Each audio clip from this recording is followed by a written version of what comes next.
Alors, bonsoir, Monsieur Ansar. Bonsoir. Donc, vos impressions à chaud concernant votre passage au studio électoral?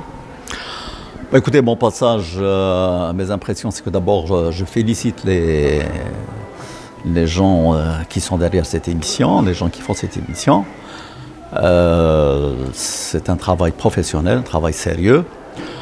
Maintenant, mes impressions sur moi-même, je ne peux pas les donner, je ne le sais pas. C'est une première au Maroc. Vous avez présenté une liste 100% féminine, une vraie place pour les femmes ou un coup de marketing? Non, ce n'est pas un coup de marketing, nous y croyons et nous avons trouvé aussi une femme tête de liste qui y croit et qui a pu mobiliser, parce que ce n'est pas facile effectivement de mobiliser un nombre de femmes, sachant très bien que la plupart n'ont pas de chance de passer.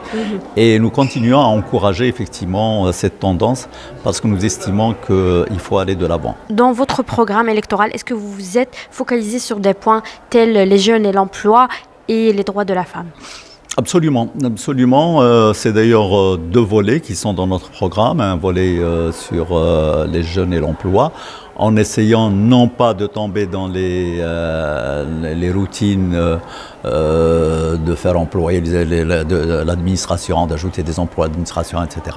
Non, c'est de chercher d'autres issues, d'autres mesures, parce que nous pensons que le Maroc a encore des possibilités, il y a encore des niches d'emploi, il y a encore des idées et des innovations qu'il faut chercher, sur lesquelles on peut effectivement intéresser les jeunes. Maintenant, pour les droits de la femme, oui, nous avons également un volet où il faut renforcer les droits de la femme. Aujourd'hui, des choses ont été réalisées, ce n'est pas assez, il y a encore le problème de la violence faite aux femmes, il y a encore le problème des droits héréditaires, des droits sur les terres collectives. Il y a énormément de choses qui doivent être améliorées si on veut effectivement arriver à l'égalité. Êtes-vous confiant par rapport aux résultats des élections? Est-ce que vous n'avez pas peur de l'échec? Bon, écoutez, les élections, on ne doit pas en avoir peur. On fait ce qu'il faut pour gagner, mais on part aussi avec, quand on se présente, il y a les deux alternatives. On réussit ou on échoue. Donc, vous n'aurez pas peur de l'échec? Bon, écoutez, non, l'échec en politique est toujours, au contraire, une leçon pour l'avenir. Merci. Donc, dernière question, est-ce que la culture n'a pas été un peu oubliée dans cette campagne? Dans la campagne, peut-être. Dans les programmes, en tout cas le nôtre, non. Parce que nous l'avons posé d'ailleurs à la commission qui préparait le nouveau modèle de développement et nous l'avons remis dans notre programme.